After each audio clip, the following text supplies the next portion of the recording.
Thank you, Margaret. Are you a left-handed person? I am. I am too.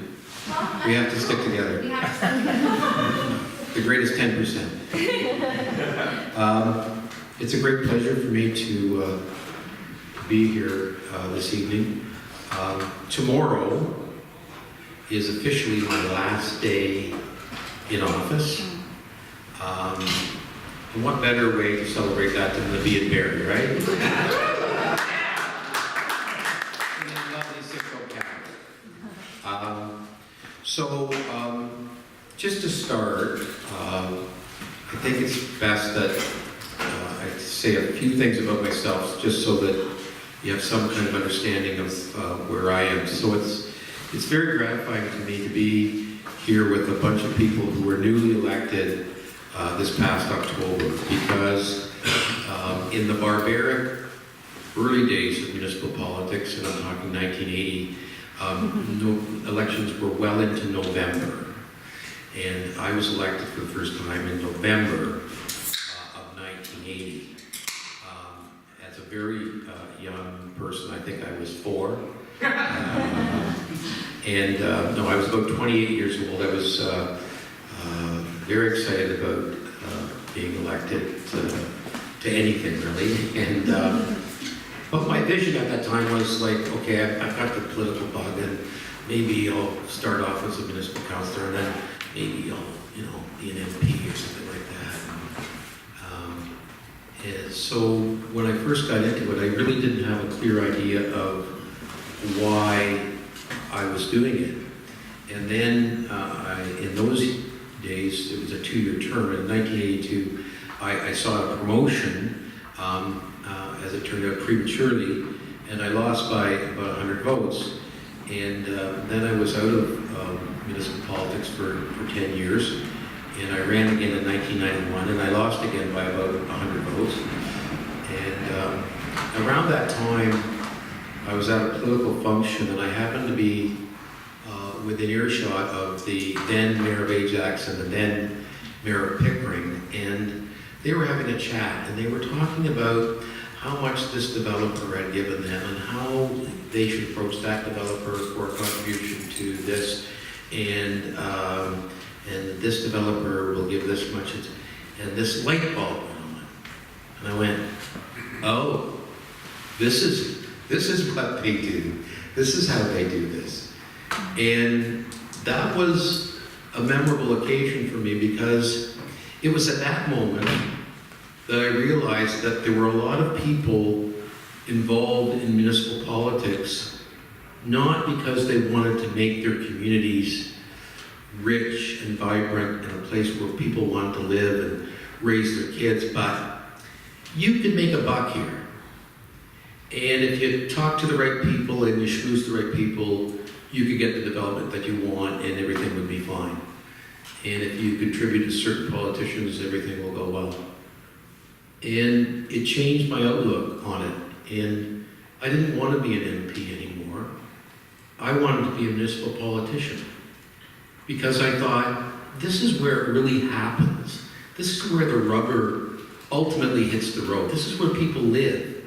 And if you can create really good communities, there's nothing more satisfying as a public servant than to say, I built this. I was involved in making this happen. It's very satisfying. And so from that day forward, every time I ran in an election and people asked me, why are you running? I had finally figured out that that was a very valid question, and I had to have a very valid answer.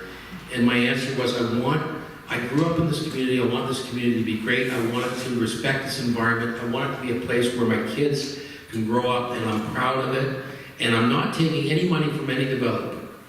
I will not take any money from any developer. I will plan this community in the public interest, and whether you know it or not, my only object is the public interest, and to prove that, and because in politics, reality and perception become the same, I will prove that by not accepting money from developers, and I will make decisions based on what I think is the public interest. And so that's the first bit of advice that I give to each and one of you that are newly elected. Have a clear vision as to why you're there. In your mind, you probably have a few projects right now, a few things that you want to accomplish. Write them down. And every 6 months, every year, every Christmas Eve, look at it and say, have I done anything on that? Because as a municipal politician, you will be diverted all the time. This emergency happened, this emergency happens, this, we gotta do this, we gotta pass the budget, etc., etc. There'll be a million things to divert you away from why you really wanted to be there, what you really wanted to accomplish to begin with. Always remind yourself of why you're there. And always, when you get that quiet moment, refocus. How am I going to get there? What do we have to do? To do it, as you all know or will shortly learn, you, as a single member of council, you have zero power. Zero. Zilch. I want to do this. Tough luck. In the 7-member council, you've got to find 3 friends. In a 9-member council, you've got to find 4 friends. You've got to build consensus. And you've got to work with these people. And you've got to find out what is important to them and find people with common interests that you can build consensus on.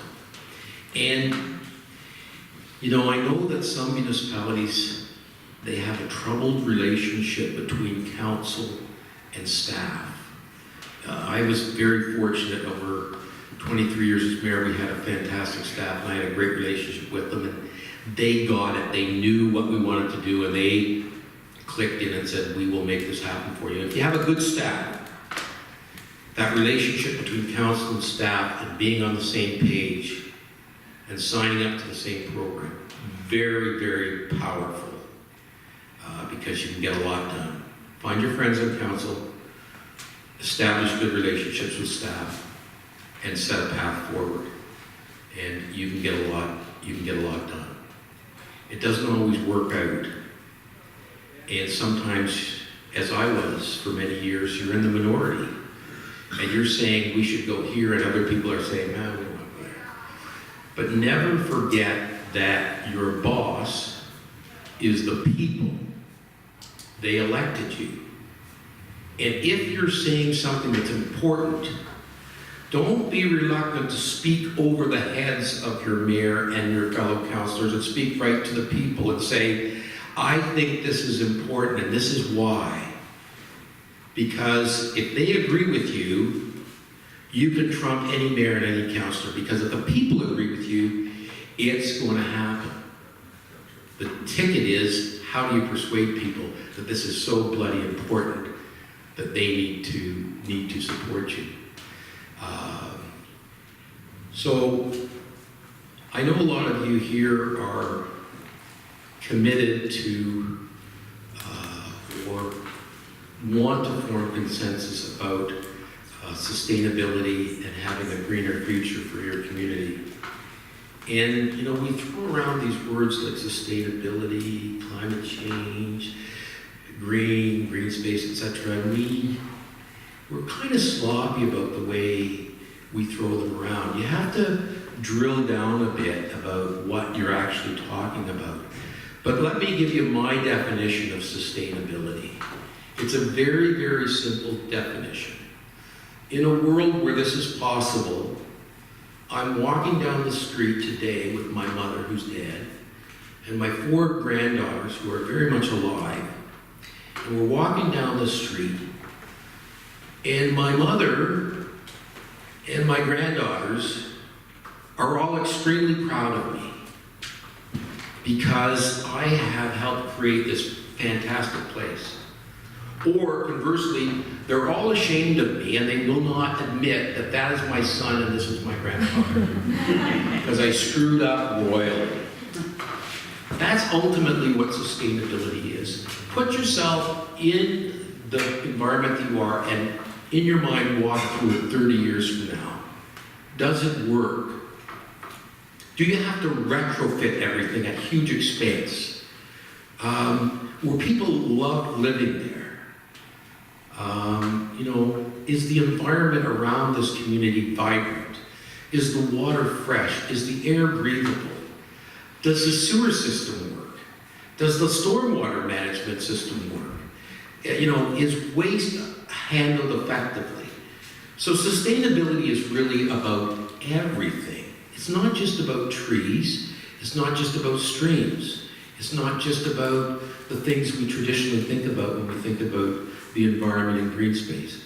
It means that in developing our community, we have not put the environment and sustainability as the last thing we think about. Oh yeah, what about the environment? Oh yeah, we'll figure that out. It's the first thing that you think about. I always was amazed as a young councillor that we got these plans of subdivision put in front of us, and it was on a piece of paper that was two-dimensional. At first I didn't realize why it was striking me funny, but then I realized it's striking you funny because the world is three-dimensional. And how can you plan a community in two dimensions? Have you done a stormwater system analysis? Have you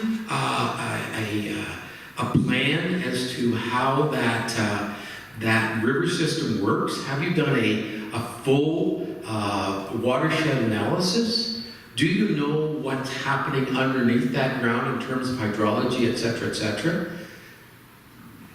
If you don't know those basic things, how the hell can you plan a community? Mother Nature knows where those things are, and she will come back, and she will bite you, and it will cost your taxpayers a lot of money when she bites your ass. And so, do these things up front and plan based on what the reality of your community is. If part of your community is a moraine that was put down in an ice age 12,000 years ago, and it has a complex water system, shale, gravel, sand underneath it, understand that before you contemplate building on it. They built on forests and mountains in California, and they're all burned, and people are dead. They should have never placed a lot of those communities in those forests, in the mountainous hill territory of California. That was bad planning. You people know where you wouldn't allow communities to develop today. You wouldn't put them up the middle of Keppenfeld Bay. You know that you need to respect the environment and where things should go and where they shouldn't go. So that's a very, very important part of what you do. Now, the most important thing that municipal councillors do is they plan communities. They plan how they will grow. They lay down official plans, and then they build on their secondary plans, plans of subdivision, etc. Think very hard when you put down an official plan. Think about your vision. Well, I wanted this. Is it in your official plan? No? Well, then forget about it. It's not going to happen. Make sure you get these important things you want in your primary documents. If you want to keep green space in a certain area and it isn't in your official plan, goodbye. You go to the board, you're cooked. So make sure that you have a clear vision, and that vision is translated into the documents that you will have to defend to make that vision happen. And never, ever, ever forget that, they talk about the Paris Accord and all these countries coming together and signing it and everything like that. And the planet is heating up and greenhouse gases, et cetera, and we've got to do this, we've got to do that. You're at the front end. These countries, they talk about that, but municipalities have to make it happen. Where all the sewer networks are, where all the roads are, We're at the front end of this stuff. And in my municipality, a few years ago, we had an ice storm. And a maple limb came down on my front lawn, missed my house by a couple of inches, and right around the town, we spent, I think it was $750,000 cleaning up the mess from that ice storm. We have flooding events in my area of Lake Ontario now that are huge, that we haven't seen since Hurricane Hazel in the 1950s. It happened every 3 or 4 years. So Donald Trump might think that this is a hoax, but climate change is real. And you guys are going to have to deal with it. You're going to have to mitigate it by building your infrastructure so that it reduces those impacts, and you're going to have to build your infrastructure so that it adapts to it.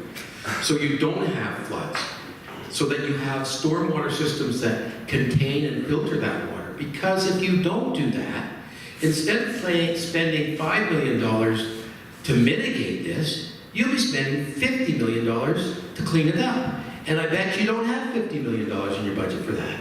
I bet you don't have anywhere close to $50 million in your budget for that. So we live in challenging times. And of course, what about the economy? You know, we talk about green space, sustainability, everything like that, but people have to have jobs. We have to raise taxes. We have to have a vibrant economy. And a lot of our economy is changing dramatically. Down my way, they just closed a GM plant employing 2,500 people. Now, when I was young, if they closed GM, that would have been 15,000 people. That plant's footprint has been shrinking, and anybody who had any sense knew that that was going. And we can't have this race to the bottom where, well, we'll pay less money to these people and we'll subsidize them more, and you know, we can't outbid China and Mexico on this. So we got to be thinking about the new economy.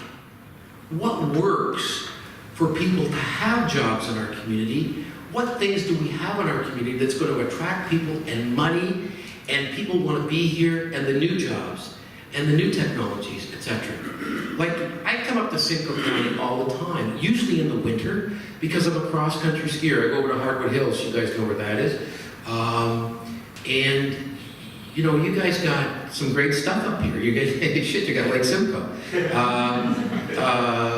You know, and you've got a great tourism industry that could be even more dynamic, and there's a lot of things. And there's a bunch of old tourists like me who are retiring who will continue to cross-country ski and have a hell of a lot of time on their hands.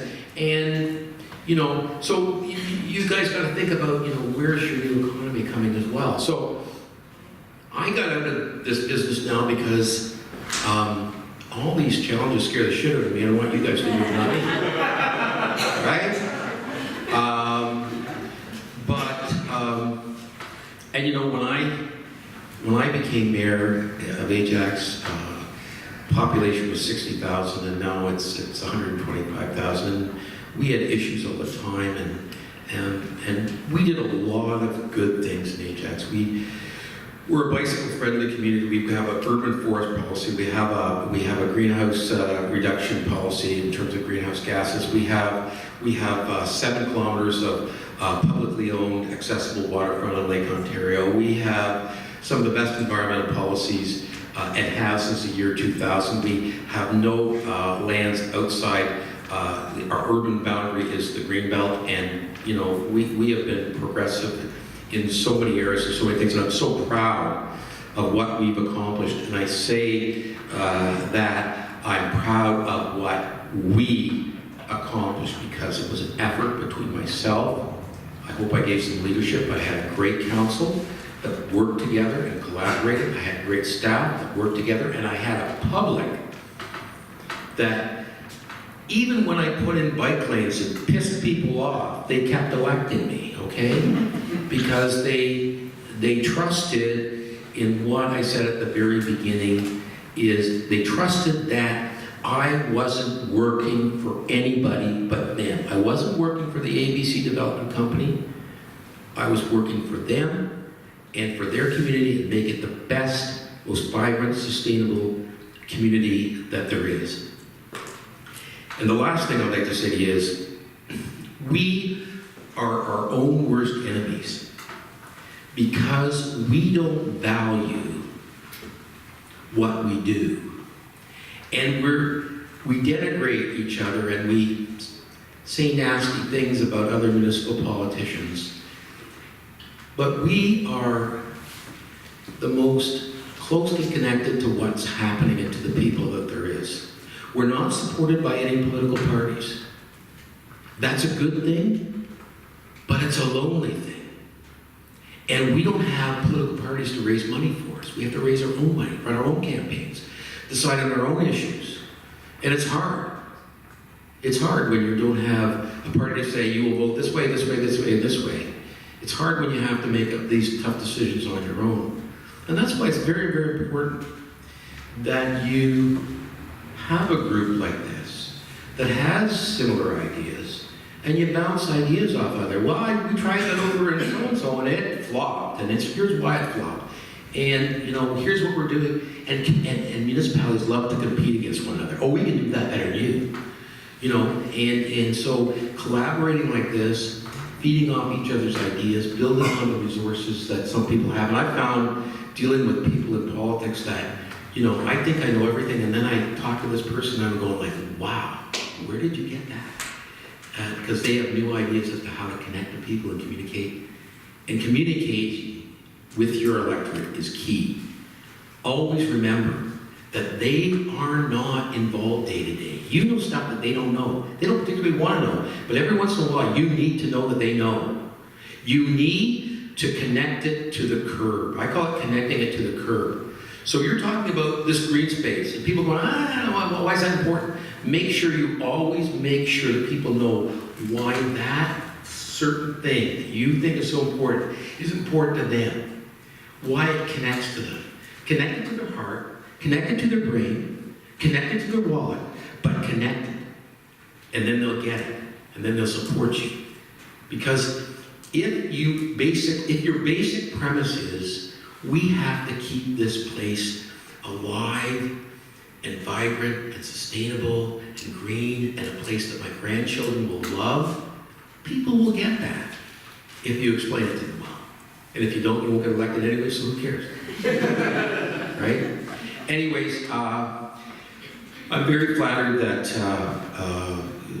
the organizers, Lieutenant Margaret and the other people here have invited me to talk to you. I don't know if my experience is any, because I realize that the issues here in Simcoe are different from where they are down my way, but in some ways they're always the same and there's always similarities. So thank you very much for inviting me, and it was a pleasure to be here. And I think if there's any time, we'll take questions. If people have questions, then just feel free. I mean, Steve is an amazing resource, and I hope that there's maybe the odd